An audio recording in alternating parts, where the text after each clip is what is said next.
네, 여러분 안녕하세요. 오늘은 한국어 어휘 1에 대해서 학습하도록 하겠습니다.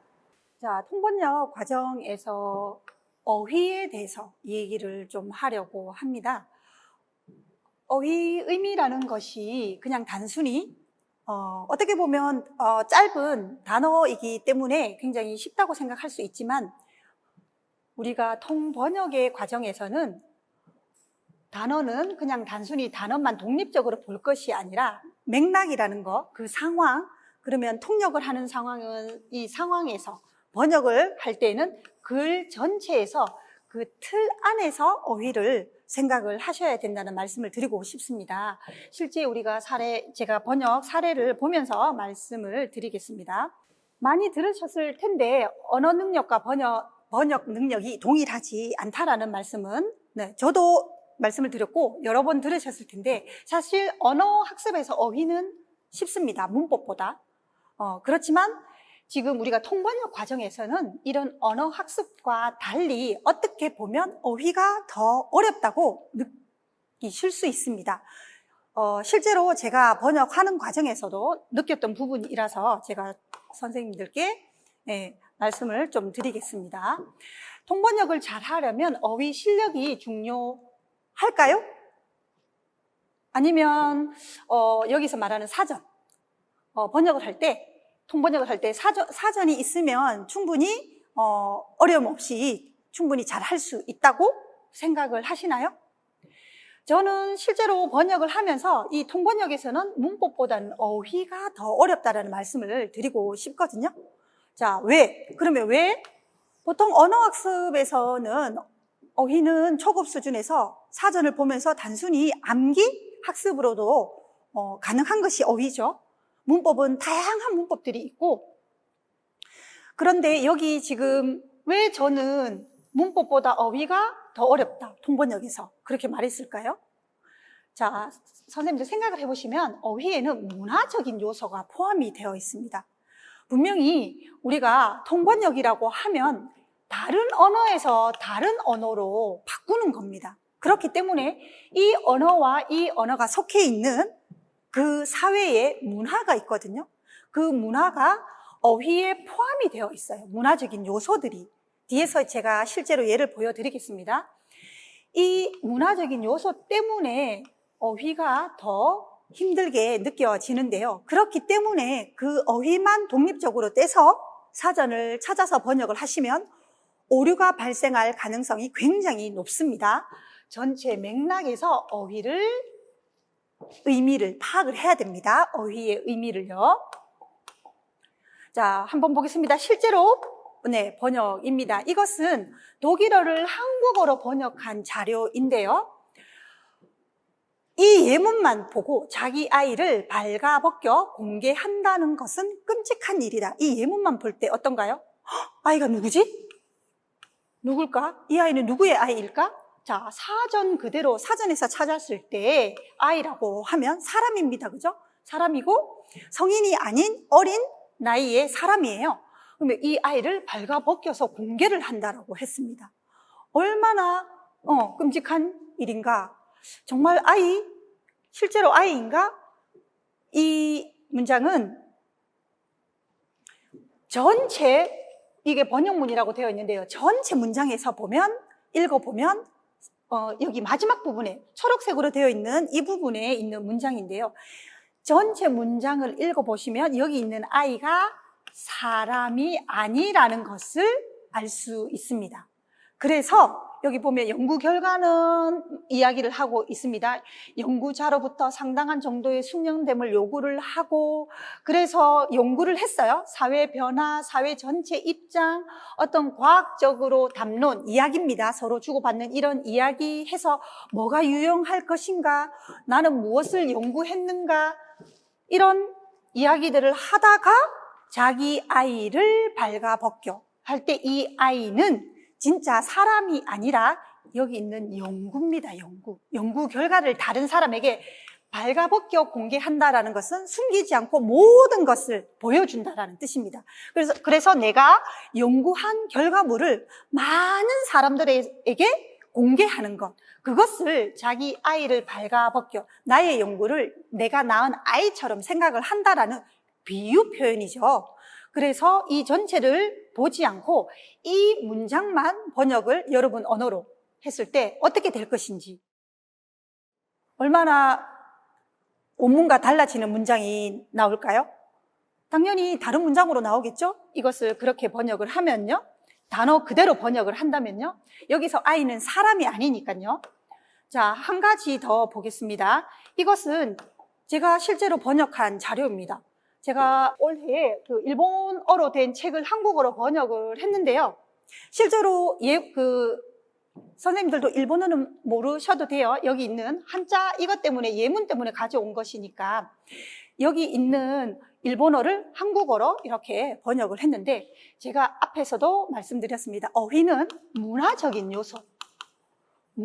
요소가 있어서 더 어렵고 문법보다 그 전체 틀에서 번역을 해야 된다고 말씀을 드렸는데, 여기 보면 일본어에, 이거는 한국어에도 이 단어가 있습니다.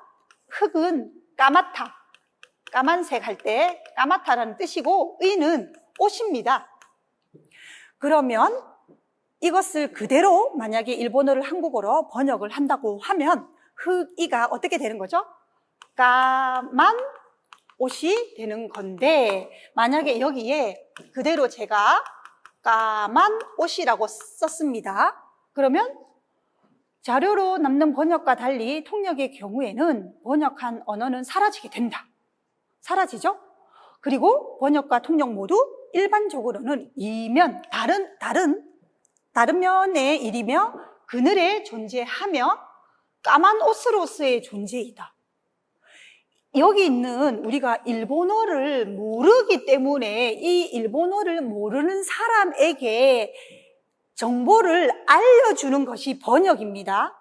그런데 이렇게 한국어로 쓴 문장이 일본어 문장을 이해되게 해줘야 되는데, 한국어로 쓴 번역을 한 문장인데 번역과 달리 통역의 경우는 번역과 통역이 모두 까만 옷으로서의 존재이다? 이렇게 하면 한국 사람이 이 문장을 이해할 수 있을까요? 그래서 저는 실제로 번역하는 책에는, 이게 이제 책 부분인데요, 이 책 부분에 흙이라는 단어를 쓰고 여기에 있는 것처럼 역자주를 달았습니다. 역자주. 그래서 여기에 대해서 설명을 합니다.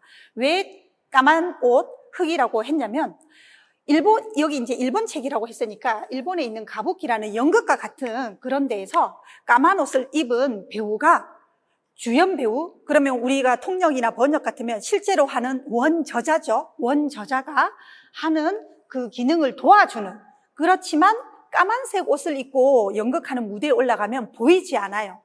그래서 주연 배우, 원래 저자는 앞에 있고 번역이나 통역자는 뒤에서 보이지 않는 곳에서 이 원저자의 의미, 하고 싶은 말, 전달하고자 하는 내용을 옆에서 도와주는 역할을 하는 것을 비유적으로 표현한 말인 것이죠.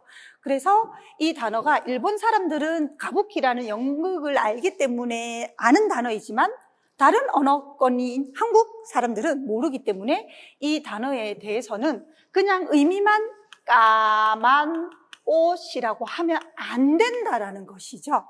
안 되고, 물론 이것을 설명하는 방법은, 이게 전체 책이라면 이제 지금 여러분에게 보여주기 위해서 이 글자를 크게 했지만 옆에 각주로 아니면 밑에 역자주, 번역한 사람이 다시 설명하는 것, 그래서 역자주라는 것으로 설명을 배경 지식을 덧붙여 줘야지만 이 전체 텍스트를 이해할 수 있는 거죠. 이런 부분에서 어휘가 굉장히, 저는 실제로 번역을 하면서 어휘가 문법보다 더 어렵구나, 어떻게 선택을 해야 되지, 그런 고민들을 굉장히 많이 했습니다. 그래서 여러분에게 이런 말씀을 드리고 싶고요.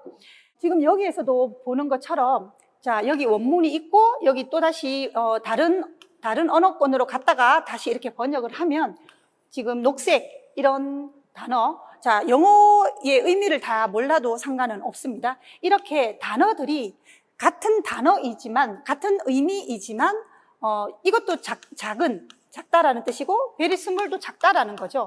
그렇지만, 이렇게 이 단어를 써도 이 문장이 틀리지 않고, 이렇게 써도 very small로 써도 틀리지 않는다라는 거죠. 아까 우리가 한국어 문장에서 뭐 다른 어휘들로 유사어로 써도 틀리지 않는 것처럼 여기서도 이렇게 충분히 다른 언어들로 다양하게 표현을 할 수 있다는 것을 보여드렸습니다. 자, 실제 번역 사례입니다. 고유어와 한자를 한번 보겠습니다. 자, 원문을 한번 보시면 어떤가요? 여기 25년간 여기 다른 학생들이 지금 번역한 것입니다. 동안, 간. 자, 25년간은 붙여 써야 되고요. 동안은 띄워 써야 됩니다. 이런 차이점은 있지만 사실 25년 동안이라고 써도 괜찮고 25년간이라고 써도 상관은 없습니다. 자, 여기 간, 동안 둘 다 사용은 가능한데 우리가 이거는 전미사고 이거는 명사이기 때문에 어문 규정은 지켜서 사용을 해야지 되는 거죠. 한자어와 고유어를 쓸 수는 있는데 그 과정에서도 여기처럼 붙여서 쓰고 여기 띄워서 쓰고 이거 지금 안 되는 거죠. 여기 붙여야 되는 거죠. 이렇게 규정에는 맞게 써줘야지 한다는 겁니다. 당연히 고유어와 한자어는 바꿔서 사용할 수는 있습니다. 자, 그 다음은 한자 유의어입니다. 한자 유의어. 여기 있는 것처럼 한번 보실까요? 예문을 보시면 특징, 특성, 이렇게. 대부분 원문에서는 특징이라고 했는데, 대부분 이렇게 특성으로 많이 번역을 하셨더라고요. 그래서 사실 이 예문만 가지고 보면, 여기에서 특성이 틀렸다라고 할 수 없거든요. 그러면 제가, 여기 원문은 특징이지만 특성 괜찮아요. 특별히 문장의 의미 전체의 의미가 달라지지는 않았으니까 괜찮습니다 라고 하면 대부분의 그 학습자들이 선생님들이 이렇게 생각해요. 그러면 특성과 특징 바꿔 써도 된다고 했으니까 괜찮구나, 괜찮다 이렇게 돼버리는데요. 자, 아까도 제가 말씀드렸지만 앞에서 유의어 학습도 당연히 해야 되지만 약간 차이가 있을 때는 이 구별도 해야 된다고 했는데 지금 여기가 그 지점입니다. 앞에 텍스트에서 특성과 특징은 분명히 교체해서 쓸 수 있습니다. 그런데 항상 그런 것은 아니다라는 것을 염두에 두셔야 됩니다. 이 차이점, 구별을 해야 되는 지점이 지금 여기인데요. 한국어의 특징은 높임말이 발달되어 있다는 것이다. 한국어의 특성은 높임말이 발달되어 있다는 것이다. 괜찮은데 지금 나 예문에 한국어는 높임말이 발달되어 있다는 것이 특징적이다는 괜찮은데 한국 사람들은 특성적이다는 쓰지 않습니다. 그래서 이런 형태들은 일단 선생님들이 학습하지 않으면 앞에 있는 예문처럼 특성, 특징 괜찮아요 라고 하면 만약에 이렇게 다른 상황일 때 무조건 바꿔 쓸 수 있다고 생각을 해서 번역을 하면 한국 사람들이 사용하지 않는 형태로 번역을 하는 상황이 발생할 수 있습니다. 자, 그 다음은요. 마찬가지로 여기도 방법, 방식 이렇게 있는데요. 여기도 방식. 왜 이런 비교 방법을 선택했을까? 왜 이런 방식을 선택했을까? 왜 이런 비교 방식을 선택했을까? 여기는 괜찮습니다. 방법과 방식을 바꿔 쓸 수 있어요. 그러면 아까 이야기한 것처럼 아까 앞에서 이야기한 것처럼 그럼 완전히 같다고 할 수 있을까요? 아니옵니다. 완전히 바꿔 쓸 수 없습니다. 언제? 자, 여기에서는 어떨 때 안 되냐고 하면 그 문제를 해결하기 위해 방법을 모색해야 한다. 모색하다는 찾다라는 뜻이죠.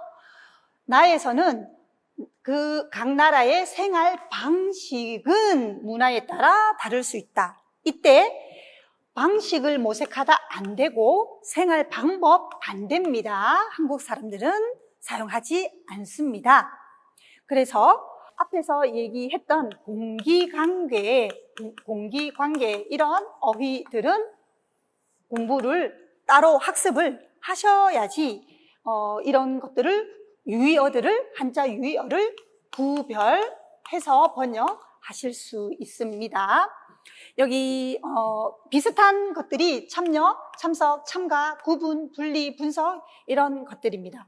이런 유사 한자 어군의 용례라는 것은 사용하는 예죠. 한국 사람들이 어떻게 사용하는지 그 예를 통해서 학습을 할 필요가 있습니다. 자, 여기서는 대체 가능, 그러니까 바꾸어 쓸 수 있는 교체 가능한 어휘와 표현인데요. 우리가 보통 그냥 언어 학습, 한국어 학습에서는 보통 단어는 단어끼리, 문법은 문법끼리 비슷한 것을 학습을 합니다. 바꿔 쓸 수 있는 것들을. 근데 여기 보시면 번역을 하다 보면 문법 범주가 파괴가 됩니다. 이 범주라는 것은 카테고리, 같은 그룹이라는 뜻인데요.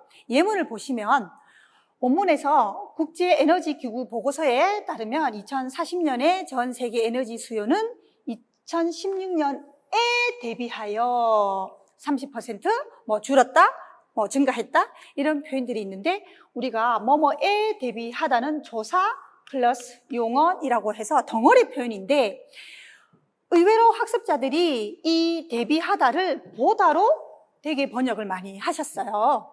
2040년에 전 세계 에너지 수요는 2016년보다 30% 증가했다, 감소했다 이런 표현으로 번역을 했는데 이 대비하다가 보다로 바꿨을 수 있고 뭐뭐에 비해서로도 바꿨을 수 있는데 이거 하나의 문법 항목은 우리가 한국어 교육에서도 했지만 이 대비하다와 보다를 바꾸었을 수 있는 항목으로는 우리가 번역을 하는 실제 사례에서 나타나는 것들이지 이게 문법 항목으로 잡혀 있지 않아서 아마 여러분들도 이거 두 개를 바꿨을 수 있는 항목으로 배우시지 않으셨을 거예요. 이렇게 실제 사례를 보면 이런 부분들이 있기 때문에 이 한국어를 여러분 모국어로 번역을 하거나 아니면 여러분 모국어를 한국어로 번역을 할 때 이것이 선택될 수도 있고 이것이 선택될 수도 있다라는 것이죠. 이 의미적인 부분에서는 문법적으로 전혀 문제가 되지 않는 것들입니다. 여기도 마찬가지입니다. 문법 범주 파괴인데요. 다른 입주민과 주거를 함께하는 형태 외에 이것 외에도 다른 것들이 있다 이런 얘기를 하는 건데요. 여기 보시면 형식 말고도 형식이 있는가 하면 여기는 단어인데 여기는 표현이죠. 표현으로 나와 있고 그래서 문법 범주가 파괴 같은 단어끼리 바꿔 쓸 수 있다. 같은 문법끼리 예를 들면 우리가 뭐뭐는 것 같다는 는 모양이에요. 이런 것이랑 바꿔 쓸 수 있는 문법으로 배우죠. 문법끼리. 그런데 이렇게 표현인데 단어와 독립적인 단어와 바꿔 쓸 수 있다는 거죠. 이 문법은 비문입니다. 이 문장은 이러한 다른 세입자와 함께 사는 주거 형태 밖에 왜 이 단어를 이거는 한자어고 이거는 고유어인데 여기에서 의미가 다른 것인데 아마도 번역하는 사람이 혼동을 한 것 같아요. 이거는 지금 비문이고요. 이 두 가지 문장으로는 여기 있는 왜라는 단어를 이렇게 문법 형태로 바꿔 쓸 수 있는 번역에서 실제로 이렇게 나타나고 있는 것을 보여드렸습니다.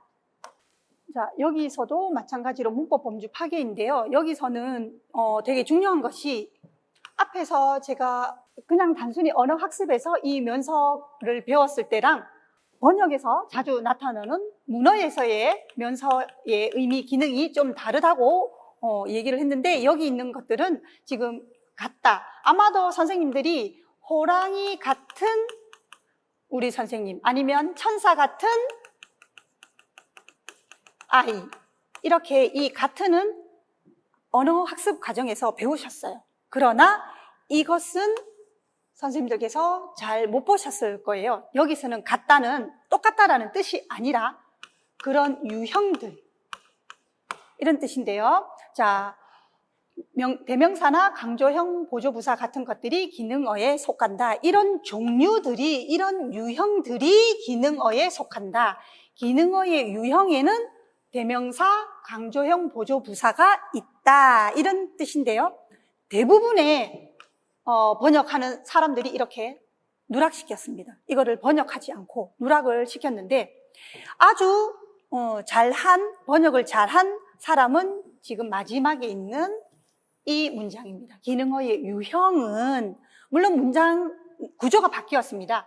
기능어가 앞으로 오고 얘가 유형인 얘죠. 대명사, 강조형, 보조부사가 뒤로 이렇게 왔습니다. 문장 구조는 바뀌었지만 이 같은이라는 유형이라는 의미를 살려서 번역한 문장 이거 하나 있었어요. 나머지는 대부분 이 같은이라는 단어의 의미를 몰라서 아니면 번역을 하는 과정에서 누락, 그러니까 모국어와 한국어 사이에 어떤 간극이 있기 때문에 이런 부분들이 잘 빠질 수 있습니다. 그런데 이거를 빼먹으면, 이걸 누락시키고 번역을 하면 원문의 의도를 살릴 수 없다라는 것이죠. 자, 여러분, 우리가 오늘 한국어 어휘 1을 공부를 했는데요. 지금 평가하기 문제 1번, 2번, 3번이 있습니다. 지금 어색한 문장을 수정하라고 했는데 어색한 부분은 어휘입니다. 우리 지금 수업이 어휘 시간이니까, 어휘이니까 1번, 2번, 3번 중에서 어떤 어휘가 여기에 어색하게 사용이 되었는지 한번 찾아보시기 바랍니다.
자, 우리 평가하기까지 모두 오늘 한국어 어휘 학습 1을 공부했는데요. 여러분 어떠셨어요?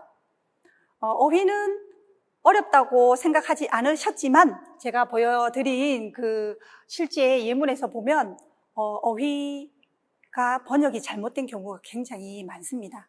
그래서 지금 이 시점에서 한 번 더 어휘에 대해서 어떤 어휘를 선택하는 것이 번역 문장을 매끄럽게 자연스럽게 만들 수 있는지를 다시 한 번 더 생각하는 그런 시간이 되었으면 좋겠습니다. 오늘 수업은 여기까지 하겠습니다. 감사합니다.